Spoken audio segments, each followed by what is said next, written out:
Silent होकर अपनी value कैसे बढ़ाए, चुप होकर अपनी वैल्यू कैसे बढ़ाए, शांत होकर लोगों को कैसे इंप्रेस करे। नमस्कार दोस्तों, मैं हूं श्रावण और आज के इस वीडियो में यही सारी बातें मैं आपको बताने वाला हूं। हम शांत रहकर अपनी वैल्यू को कैसे बढ़ा सकते हैं, इस बात को समझने की कोशिश करना, क्योंकि ये आपके लिए काफ़ी ज़्यादा ज़रूरी होने वाली है वीडियो। देखिए, कई बार क्या होता है ना, हम बहुत ज़्यादा बोलकर हमारी वैल्यू को ख़त्म कर देते हैं। हम बहुत ज़्यादा बातें करने लग जाते हैं, किसी चीज़ को बहुत ज़्यादा एक्सप्लेन करते हैं। अब इस वजह से क्या होता है ना, बहुत ज़्यादा एक्सप्लेन करने की वजह से हम हमारी ही बातों में उलझ जाते हैं। जैसे एक छोटा सा एग्जाम्पल मैं आपको देता हूँ। मान लो कि आप एक रिलेशनशिप में हो और आप पार्टनर को कोई बात समझाने की कोशिश कर रहे हो, लेकिन पार्टनर आपकी बात समझने के लिए तैयार ही नहीं है। अब यहाँ पे होता क्या है ना कि हम पार्टनर को कोई बात समझाने की कोशिश कर रहे हैं, पार्टनर समझने के लिए तैयार ही नहीं है। ये देखकर हमारे मन में हज़ार बातें आती है और अब हज़ार बातें हम उनके सामने रखना स्टार्ट करते हैं, यानी कि हम वहाँ पे बहुत ज़्यादा बोलना स्टार्ट करते हैं। अब इस वजह से होता क्या है कि आप इतनी सारी बातें बोल रहे हो, लेकिन पार्टनर का दिमाग इतना शांत नहीं है कि वो आपकी सब बातों को सुने। लेकिन हमें ऐसा लगता है कि हम बहुत ज़्यादा बोलेंगे तो कोई भी हमारी बातों को बहुत अच्छे से समझ जाएगा। ऐसा नहीं है, वो आपकी सारी बातों को इग्नोर करेंगे। ये भी समझना ज़रूरी है, इसीलिए कम बोलना सीखो। एक ऐसा एग्जाम्पल मैं आपको देता हूँ ना, जिस वजह से आपको बहुत अच्छी से समझ में आ जाएगा। जैसे मान लो आप रास्ते में कहीं जा रहे हो और रास्ते में मैं आपको दिख गया। अब आपने मुझसे एड्रेस पूछा कि आपको इस जगह पर जाना है। अब मैं आपको ना बहुत एक्सप्लेन कर रहा हूँ कि आप यहाँ से राइट लेना, फिर लेफ़्ट लेना, फिर यहाँ से आप सीधे जाना, फिर यहाँ पे आपको डीमार्ट दिखेगा, फिर आपको यहाँ पे ये दिखेगा, यहाँ से पेट्रोल पंप से आप ऐसे चले जाना। यानी कि मैंने बहुत ज़्यादा एक्सप्लेन किया।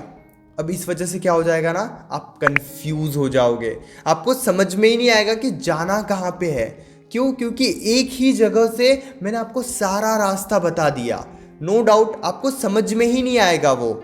लेकिन अब इस बात को आप समझना, अगर मैं आपको केवल इतना कहता हूँ कि यहाँ से आप राइट चले जाइए 2 किलोमीटर तक, वहाँ पे आपको पेट्रोल पंप दिखेगा और वहाँ पे आप किसी से भी एड्रेस पूछ लीजिए आगे का, तो आपके लिए आसानी रहेगी। देन ट्रस्ट मी, ये बहुत कम शब्दों में मैंने आपको आपकी प्रॉब्लम का सॉल्यूशन बता दिया। बहुत कम शब्दों में मैंने आपको एड्रेस बता दिया कि आपको कहाँ तक जाना चाहिए और कहाँ पे फिर से एड्रेस पूछना चाहिए। अब जिंदगी में भी ऐसे ही होता है। जब हम कम शब्दों का सहारा लेते हैं लोगों से बात करने के लिए, उतनी ही लोग हमारी बातों को याद रखते हैं। अब हम जितना ज़्यादा शब्दों का सहारा लेते हैं अपनी बात किसी को बताने के लिए, लोग उतने ही ज़्यादा कंफ्यूज हो जाते हैं। इसीलिए आप याद रखना, आपके आसपास के लोग, आपके दोस्त, बिजनेस पार्टनर या आपके फैमिली मेंबर्स जो बहुत कम बातचीत करते हैं ना, उनकी ज़्यादा वैल्यू होती है, क्योंकि कम बात करने की वजह से हम उनकी बातों को याद रख पाते हैं।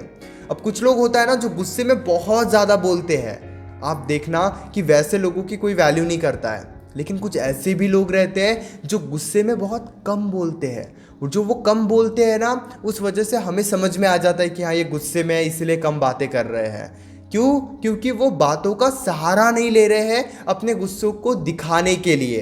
अब इसे रियल लाइफ में आप समझने की कोशिश करना, आपको बहुत ज़्यादा आसानी होगी। जब भी आप गुस्से में होते हो, जब भी आप किसी प्रॉब्लम का सॉल्यूशन किसी इंसान को समझाना चाहते हो, या जब भी आप किसी इंसान को उनकी गलती बताना चाहते हो, वहाँ पर आपको कम शब्दों में बातचीत करनी चाहिए। जितने कम शब्दों में आप उन्हें उनकी गलती बताओगे, जितने कम शब्दों में आप अपना गुस्सा दिखाओगे, यकीन करो लोगों का ध्यान उतना ही आपके ऊपर आएगा।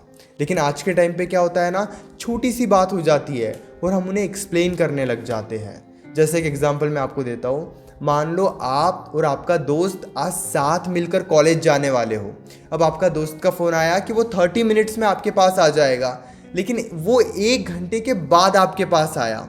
अब आप उन्हें एक्सप्लेन करना स्टार्ट कर रहे हो कि यार तू हर बार ऐसे ही करता है, तू हर बार कहता है जल्दी आएगा लेकिन हर बार लेट आता है, तुझे समझता नहीं है, तुझे रिस्पॉन्सिबिलिटी लेनी चाहिए। यानी कि आप उन्हें बहुत ज़्यादा बातें समझाने की कोशिश कर रहे हो। इससे कुछ नहीं होगा।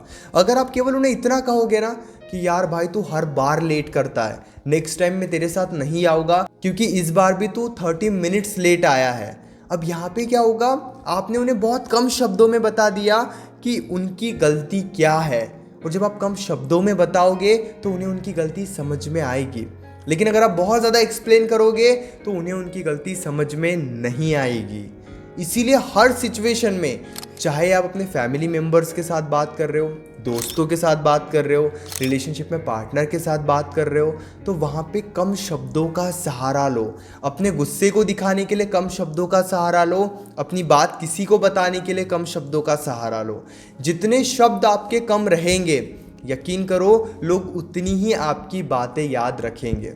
आज के टाइम पे सबसे बड़ी हमारी प्रॉब्लम क्या है, हमें लगता है हम जितना ज़्यादा बोलेंगे आगे वाले इंसान के लिए उतना इजी रहेगा हमें समझना, और इसी वजह से हम बहुत सारी बातें बोलने लग जाते हैं। लेकिन ये होने की वजह से ना लोग आपकी बातों को याद नहीं रखते हैं। अगर आप चाहते हो ना लोग आपकी बातों को याद रखें, चाहे वो आपके दोस्त हो, रिलेशनशिप में आपका पार्टनर हो, तो आपको कम शब्दों का सहारा लेना चाहिए। अब मैं आपको बताता हूँ कि आपको पूरे तरीके से साइलेंट कहाँ पे होना है, कहाँ पे आपको शांत हो जाना चाहिए। जब लोग आपकी बात सुनने के लिए तैयार ही ना हो। जैसे मान लो आपने किसी को कॉल किया, अब वो इंसान आपका कॉल उठा ही नहीं रहा है, फिर आपने कॉल किया, फिर उस इंसान ने आपका कॉल नहीं उठाया, तो उस सिचुएशन में अगर कुछ अर्जेंट है तो आप उन्हें मैसेज टाइप करके छोड़ दो, लेकिन बार बार कॉल्स मत करो। अगर आप बार बार कॉल्स करोगे, उनसे बात करने की कोशिश करोगे, देन यकीन करो फिर वो आपको इग्नोर करना स्टार्ट कर देंगे, फिर वो आपसे दूरी बनाना स्टार्ट कर देंगे। और ये हमारी बहुत बुरी आदत है, हम ज़रा भी शांत नहीं रह पाते। हमें अगर कोई बात पता चलती है, हम बहुत जल्दबाजी में किसी को वो बात समझाने की कोशिश करते हैं। लेकिन आज के टाइम पे इसी वजह से लोग हमारी वैल्यू नहीं करते हैं। इसीलिए साइलेंट होने पे ध्यान दो। लोगों के सामने बहुत ज़्यादा बड़बड़ मत करो, बहुत ज़्यादा बातें मत करो, क्योंकि इस वजह से, बातें करने की वजह से लोग आपकी बातों को सीरियसली नहीं लेंगे। अगर आप गुस्सा भी हो, अगर आप किसी चीज़ की वजह से परेशान भी हो, तो वो गुस्सा या वो परेशानी बार बार उन्हें मत बताओ। हमें लगता है कि हम हमारा गुस्सा किसी को बताएंगे, हमारी प्रॉब्लम्स किसी को बताएंगे तो वो बातें उन्हें समझ में आ जाएगी, वो समझ जाएंगे। ऐसा नहीं होता, लोग नहीं समझेंगे, चाहे वो आपका दोस्त हो, चाहे वो रिलेशनशिप में आपका पार्टनर हो। अगर आप बहुत ही सिंपल तरीके से अपनी प्रॉब्लम भी किसी को बताओगे ना, कम शब्दों का सहारा लो। आज से ही खुद को प्रॉमिस करो और 1-2 दिन में ही अपने लाइफ में आप चेंजेस देखोगे। जितने कम शब्दों में बातचीत करोगे उतना ही लोगों का ध्यान आपके ऊपर आएगा। इसलिए जब भी गुस्से में होते हो तब तो आपको बोलना ही नहीं चाहिए। गुस्से में शांत रहना ज़रूरी है, गुस्से में चुप रहना ज़रूरी है। कोई बात अगर आपकी ना सुने, कोई बात ना समझे, तो उन्हें समझाने के बजाय शांत रहना ज़रूरी है। क्योंकि अगर आप शांत रहना सीख गए, अगर आपने ये समझ लिया अपने ज़िंदगी में कि शांत रहने की भी वैल्यू है, शांत रहने का ये मतलब नहीं कि बस आप चुप हो जाओ या किसी से कोई बात ही मत करो। आपको ये समझ में आना चाहिए कि जहाँ पर लोग आपकी बात ना सुने या जहाँ पर ज़्यादा बोलने की ज़रूरत नहीं है, वहाँ पे अगर आप कम बोलोगे तो फिर लोग आपकी बात सुनेंगे। लेकिन अगर आप फ्री की एडवाइस देते हो, लोगों से बस बात करते रहते हो और बस लोगों के सामने रहते हो और बातें करते हो, देन ट्रस्ट मी, फिर ये चीज़ें बिल्कुल भी ठीक नहीं होगी। फिर इस वजह से ना तो लोग आपकी बातें सुनेंगे और ना ही लोग आपकी बातें करेंगे। अगर आप किसी को इम्प्रेस भी करना चाहते हो तो किसी को इम्प्रेस करने के लिए भी बहुत ज़्यादा बातें करने की ज़रूरत नहीं है, क्योंकि इस वजह से भी वो इम्प्रेस तो हो नहीं जाएंगे, वो इरिटेट ही होने लगेंगे। इसलिए उम्मीद करता हूँ इस वीडियो से आपको ये ज़रूर समझ में आ गया होगा कि अगर आप लोगों से कम शब्दों में बातचीत करोगे तो कैसे आपकी वैल्यू बढ़ेगी। मुझसे कॉल पर अगर आप बात करना चाहते हो 8010023897, इस नंबर पर आप मुझे मैसेज कर सकते हो। हमारे बीच में कॉल पर जो भी बात होगी वो कंप्लीटली प्राइवेट और सेफ रहेगी। इसलिए पेड कंसल्टेशन के लिए आप व्हाट्सएप पर तुरंत मैसेज कीजिए और चैनल को भी ज़रूर सब्सक्राइब कर लीजिए।